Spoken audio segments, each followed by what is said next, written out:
You're listening to ReachMD XM 157, the channel for medical professionals. Welcome to the Clinicians Roundtable. I'm Dr. Maurice Pickard, your host, and with me today is Dr. Carol Haraden. Dr. Haraden is Vice President of the Institute for Healthcare Improvement, and we're talking to her today from London, England. Dr. Haraden has a special interest in quality of care and patient safety.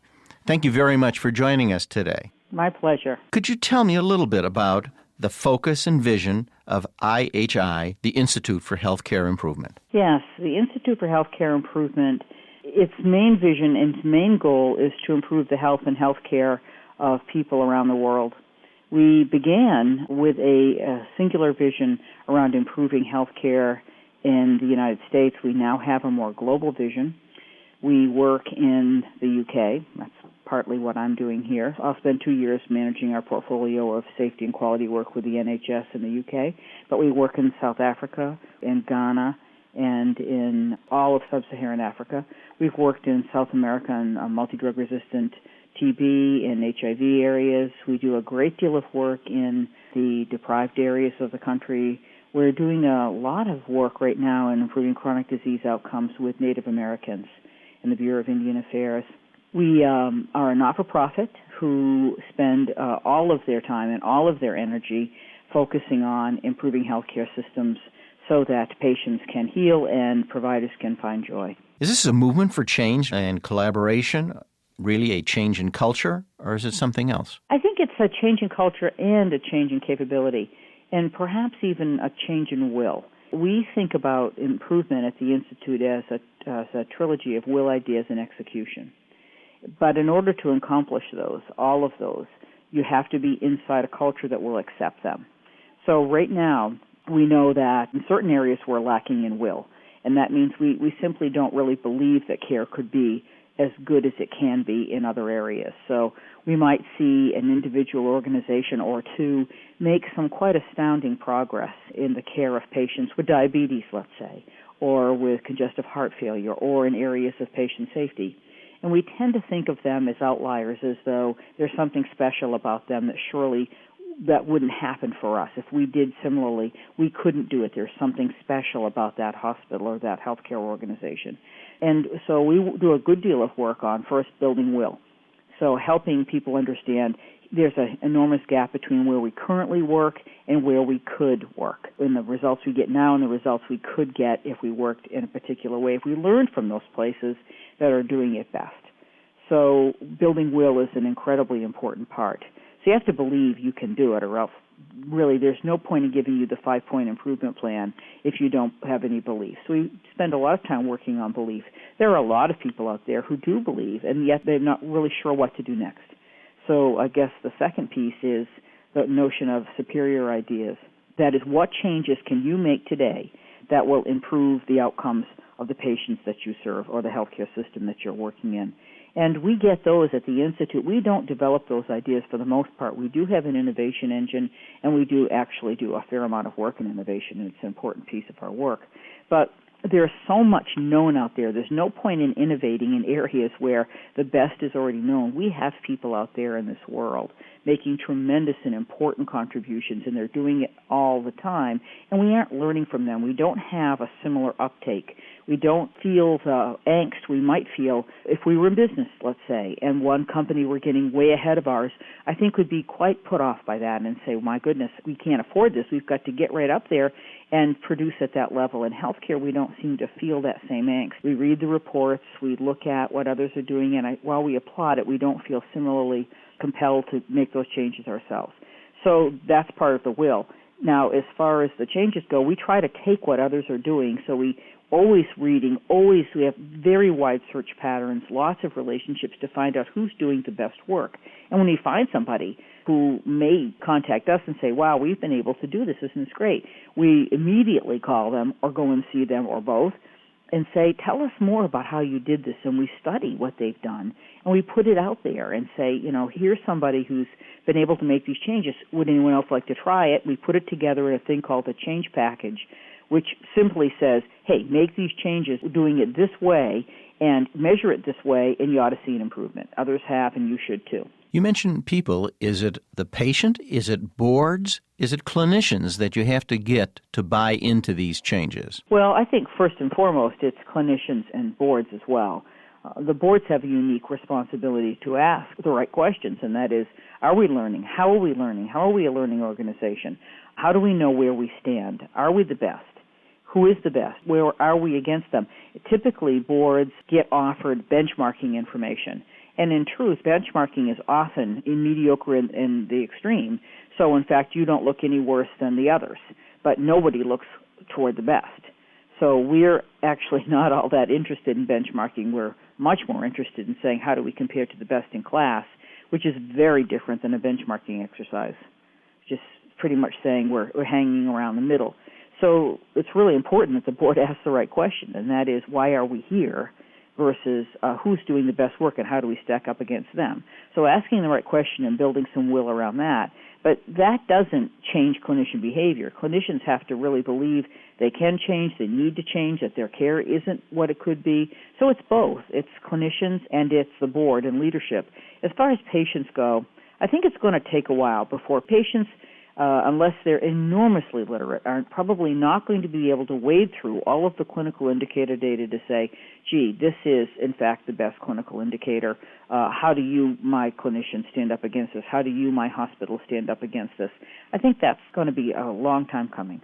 As a researcher in the quality of care, what are the tools that you use to collect data so that you then can put this into a form of, as you say, changes? I think you mentioned 5-piece changes. I mentioned a change package, actually. Well, what we look at are those things that people are doing that actually improve care. So, for instance, if we're talking about reducing ventilator-acquired pneumonia, we know that there are 4 things that are important in reducing ventilator-acquired pneumonia. Now, that's been known. That's all level 1 RCT established evidence. But why are we still seeing ventilator-acquired pneumonia if we know this? Well, we looked at that at the Institute and said, okay, so here's all the level 1 evidence. What can we do? How can we put this together in a way that creates reliability? That's a science that's very old for engineering but very new for healthcare, is this whole notion of reliability. So how do we put this together? So, in fact, we did some innovation work with a number of hospitals, and we said, how can we put something in place that, in fact, makes these changes occur every day without someone remembering to order them, because we know memory and vigilance are the weakest forms of improvement. So instead, we tried a number of things, and one we found was this, and that is we make what we call the best care the default, so that every patient that's placed on a ventilator automatically gets those bundle elements of head of the bed up, sedation vacation, PUD prophylaxis, and DVT prophylaxis. They get those every single time. Now, if you don't want them as a clinician, which is absolutely your right, you have to order that they not be given. But we're going to default to the best standard every time.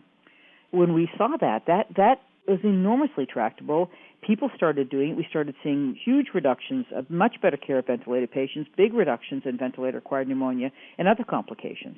So it's that kind of marrying of level 1 evidence with a reliable approach that allows, I guess I'd call it sort of stickiness, allows it to work within the way clinicians work, that makes the changes in the change package. If you're just joining us, you're listening to the Clinicians Roundtable on ReachMD XM 157, the channel for medical professionals.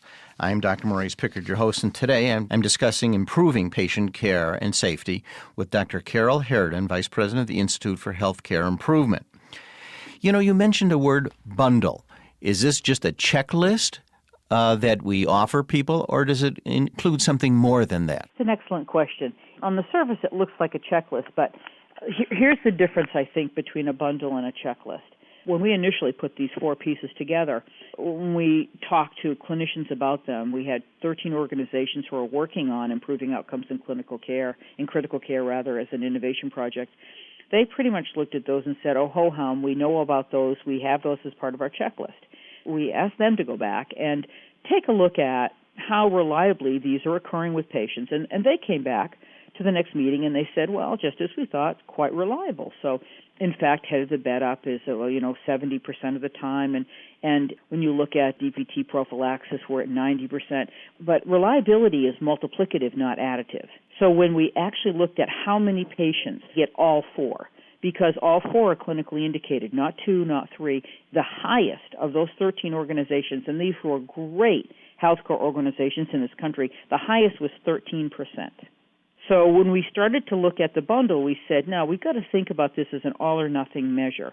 So the bundle are a number of evidence-based changes that happen, this is going to sound a little odd, but and I guess I would say in the same time and space continuum. So we want you to be able to say, yes, today this patient got all that is required and all that is necessary. When people put together a checklist, often a checklist includes many important but not evidence-based things. So we spend a great deal of time arguing about the what and not the how.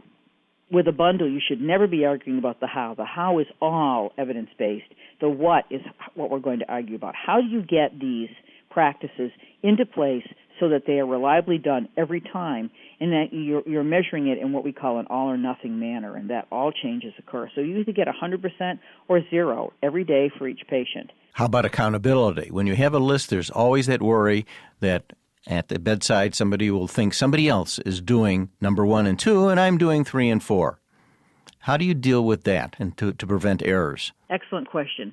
You have to build it in. Part of reliability is building it into the habits and patterns of work every day. If it becomes one more thing to do at the end of the day, or it is something that is got shared accountability, I don't know when I'm supposed to do it or when you're supposed to do it, things fall apart very quickly. So what we, in fact, do is we build the bundle elements into multidisciplinary rounds, which are always done in intensive care units. So when the multidisciplinary round is done and the clinicians are talking about the care of the patient, they review the bundle elements right there. So there's what we call a redundancy. So we know from the very first step in reliability is simply to get the patient put on those elements, and that's done through the default. Now, once the patient has them ordered, that doesn't mean they're done, obviously. The next thing is to be certain that they're built into daily care. So any algorithms, any guidelines they have, they're built in there, but also they're reviewed at multidisciplinary rounds so that any time somebody falls out, it's picked up that day, not 2 days later or the next day when it's not helpful. I think this is looking at systems that need to continue to be developed, and I'm glad to have talked to you today about this. I really want to thank you for being with us. We've been talking to Dr. Carol Haraden, Vice President of the Institute for Healthcare Improvement in London, England. And I'm Dr. Maurice Pickard, your host, and you've been listening to the Clinicians Roundtable on ReachMD XM 157, the channel for medical professionals. For questions and comments, please send your emails to xm@reachmd.com or visit us at reachmd.com. Thank you for listening.